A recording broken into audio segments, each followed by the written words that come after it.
Crack देख रहे हैं, ना ही कोई स्ट्रक्चरल प्रॉब्लम है मार्केट के अंदर। छोटा मोटा पुल बैक आना था, compulsory pull back 14% long holdings पे वो आया, 19% लॉन्ग होल्डिंग्स हो चुकी हैं, अभी भी गुंजाइश है, इसलिए जब जब भी डिप मिले आप इसको प्लस के लिए ही रखें।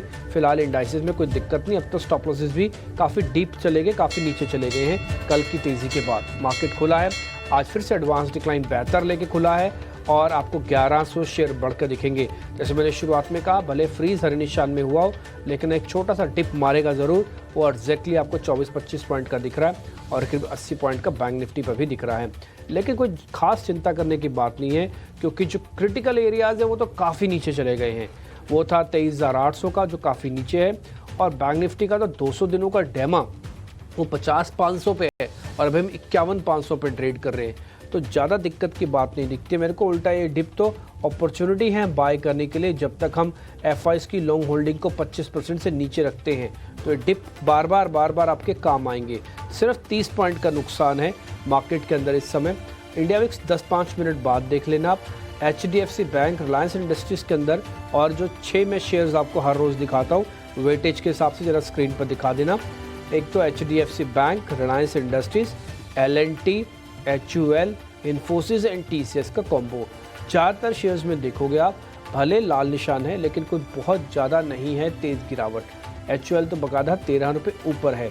अब HDFC बैंक जो थोड़ी देर पहले फायर लाल निशान में होता, वो भी हरे निशान में आ चुका है। भले बहुत ज़्यादा नहीं बढ़ा बट हरे निशान में आ चुका है। कहने का लबो आप सिर्फ इतना ही है कि मार्केट में एज सच कोई दिक्कत नहीं है, सब कुछ चंगा सी वाला मार्केट अभी भी दिख रहा है। 1491 एडवांसेस और 1500 शेयर हैं डिक्लाइंस के अंदर। फटाफट से हीट मैप दिखाते जाओ, इन बिटवीन में बढ़ने और गिरने वाले शेयर्स की सूची भी आपकी स्क्रीन पर रख देता हूँ। आप देखेंगे आज ONGC निफ्टी का टॉप गेनर बन रहा है। कोटक बैंक, जिसके बारे में हम थोड़ी देर पहले जिक्र कर रहे थे, मेरे को तो एक्सपेक्टेशन था कि शायद शिवांगी वही बोलेंगे, बट कोई बात नहीं, कोटक बैंक भी नोटिस करने वाला। हमने तो आपको एक बहुत पहले ही बताया था, 3-4 दिन पहले हमने आपको कोटक बहुत ज़ोर से बताया था कि आप इसको रखना ज़रूर, अच्छा बेनिफिट आएगा। इसके अलावा SCL टेक, M&M, HUL, ये कुछ एक और शेयर्स हैं जो शुरुआत में बढ़ रहे हैं। अगर आप हीट मैप देख रहे थे ना थोड़ी देर पहले निफ्टी का, तो थोड़ा डिफेंसिव का बोलबाला है। ऐसे ही फार्मास्यूटिकल्स को तब तक मत छोड़ो जब तक एक पूरी तरह से कॉशियस नोट से बुलिश नोट पे नहीं आ जाते। अभी भी मार्केट में कॉशियस नोट है, यानी कि संदेह के साथ बढ़त को देखा जा रहा है। जब ये बुलिश नोट में कन्वर्ट हो जाएगा तब आप FMCG का या फार्मा का साथ छोड़ना। ये पावर के कुछ एक स्टॉक्स आपकी स्क्रीन पर सिलेक्टेड होकर रखिएगा। हालांकि अभी सर्दियां चल रही हैं नॉर्थ में, तो कोई ज़्यादा पावर के बारे में अभी सोचता नहीं है, बट हाँ, पावर कंपनीज़ की वैल्यूएशन और इनकी बिजनेस मॉडल्स काफ़ी बेहतर हो गए हैं पिछले 3-4 साल के मुकाबले अगर आप चेक करेंगे तो फंडामेंटली भी काफ़ी सारे लोग अब इन पे बुलिश होते हैं। थोड़ी देर पहले ही, कुछ दिन पहले ही PFC REC के बारे में भी एक बड़े मेहमान हमको यहाँ पे बता के गए प्लेटफॉर्म पे। निफ्टी ऑटो इंडेक्स आज फिर से थोड़ी तेज़ी दिखा रहा है। बड़े शेयरों में आज स्ट्रेंथ नहीं है, बट आज एंसिलरीज में थोड़ी स्ट्रेंथ है। ये थोड़ा डिले इफेक्ट आता है, वो आ रहा है। ये निफ्टी के मिड कैप में देखो आप, ऊपर स्क्रीन पर फिर से आपको PFC और REC ही दिखेगा, और साथ ही जी एंटरटेनमेंट भी ऊपर आ गया है, और इसके अलावा येस बैंक भी ऊपर है। जी एंटरटेनमेंट बकायदा 3% उस समय ऊपर आ चुका है, और मैंने बात सुबह ही आपके सामने रखी थी कि जब जब प्रमोटर्स के खिलाफ कोई भी एक्शन उठेगा कंपनी चलेगी, और ये रेयर केसेस में से होता है ना। हीरो मोटोकॉर्प पे हल्का सा प्रेशर है, और इसके अलावा जहाँ पे और थोड़ा सा प्रेशर है मैं वो शेयर्स भी बता देता हूँ। सेंचुरी प्लाई 3% नीचे, इसके अलावा विजया डायग्नोस्टिक है वो भी 3% नीचे है। Ipca lab, United Spirits, M&M, Eicher motor, इन सब ने आज अपना साल का हाई हिट नया टेस्ट किया है। तो एक कुछ मार्केट की ओपनिंग है। और अगर आप वापस मार्केट पे देख रहे हैं तो bank Nifty in green, bank Nifty हरे निशान में आ गया। निफ्टी में सिर्फ 13 पॉइंट की गिरावट है। इंडिया विक्स जो कि फियर और वॉलेटिलिटी का सूचक है वो भी 13.5 पे चल रहा है, जो कि बहुत ही कंफर्टेबल जोन में है। मार्केट के अंदर no fear and limited volatility, ये उसको इंडिकेट भी कर रहा है। नाउ निफ्टी भी तैयारी कर रहा है वापस से ग्रीन में आने की। तो जो शुरुआती छोटा सा झटका लगता था मार्केट को, वो लगा। Market back on track on short covering, वो आपको दिख रहा है। ये मार्केट की ब्रेथ 130 शेयर बढ़कर कामकाज कर रहे हैं। NSE BSE के नंबर्स भी आपको स्क्रीन पे दिख रहे हैं। एंजॉय कीजिएगा और धीरे धीरे करके प्रॉफिट बुक भी करना, नहीं तो ट्रेलिंग स्टॉप लॉस भी लगाना। जैसे आपको ठीक पड़े वैसे ज़रूर करना। अब मेरे सहयोगी मेहमानों से कनेक्ट करके आपके सामने ओपनिंग के ट्रेड रख रहे हैं।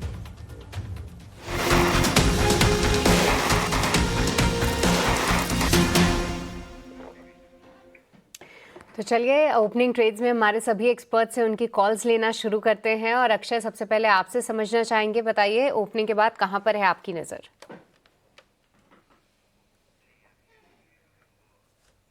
ऑलराइट। अक्षय शायद अब हमारे साथ है नहीं शो पर आदित्य आपसे शुरुआत करेंगे, बताइए कहां पर है आपकी नज़र? बैंकिंग में ही थोड़ा बहुत तेजी मुझे देखने मिल रहा है। सृष्टि, मुझे लग रहा है कि जो बहुत बीटन डाउन स्टॉक्स थे शायद उसमें थोड़ा शॉर्ट कवरिंग रैली हमें और देखने मिल सकता है। तो दो स्टॉक्स मेरे रडार पे हैं फिलहाल अभी। एक इंडसइंड बैंक है, मुझे लग रहा है, जो कि एक यहाँ पे शॉर्ट कवरिंग रैली का एक अच्छा कैंडिडेट हो सकता है। ऊपर में 1050 से 1100 का टारगेट आएगा और नीचे हमको स्टॉप लॉस लगाना है यहाँ पे 975 से 980 का। और सेकंड स्टॉक मेरे रडार पे एसबीआई का है। सुबह सुबह हम देख रहे हैं एक अच्छी बाइंग पैटर्न इमर्ज होकर आ रही है एसबीआई में, तो कहीं ना कहीं मुझे लग रहा है ये एक अच्छा मूव दिखाएगा। ऊपर में 830 के टारगेट्स आ सकते हैं और नीचे में स्टॉप लॉस यहाँ पे 795। All right. एसबीआई यहाँ पर आप रखिए नज़र। बैंकिंग स्पेस में थोड़ा सा रुझान ज़रूर है और अभी निफ्टी बैंक अपने आप को हरे निशान में होल्ड भी कर रहा है। तो देखते हैं कि ये दिग्गज बैंक किस तरीके से पार्टिसिपेट करते हैं। पर शिवांगी, आपका व्यू जानना चाहेंगे, कहाँ पर है आपकी नज़र, क्योंकि आप भी कुछ बैंकिंग काउंटर्स को ट्रैक ज़रूर कर रही थी।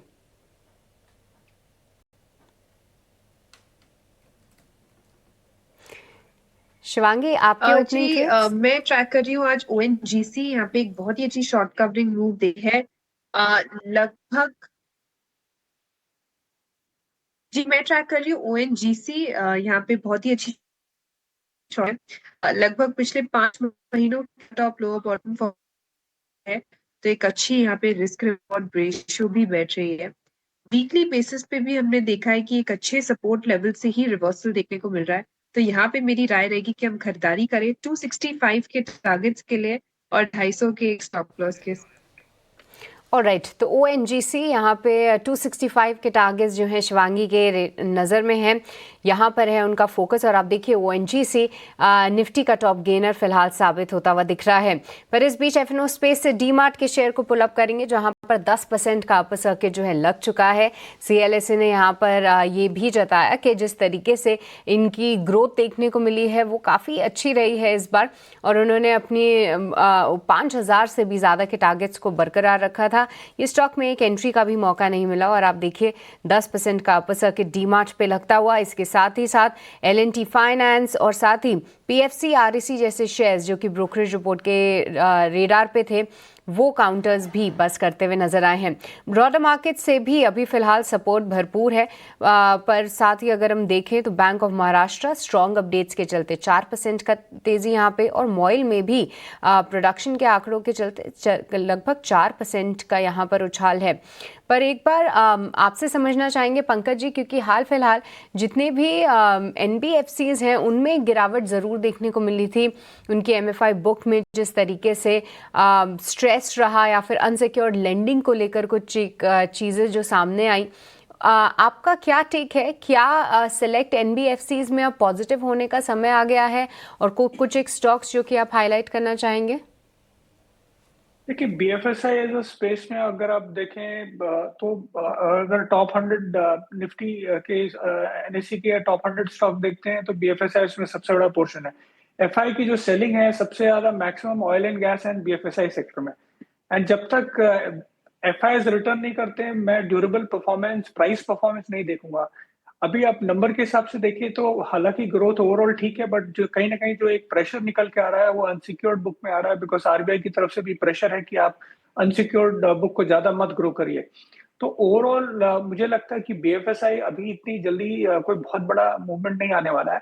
हालांकि उसमें एक निश प्लेयर्स हैं जैसे कि इरडा हो गया, जो कि काफी अच्छा लगता है मैं, जहां पे आपको 28-30% की ग्रोथ मिल सकती है।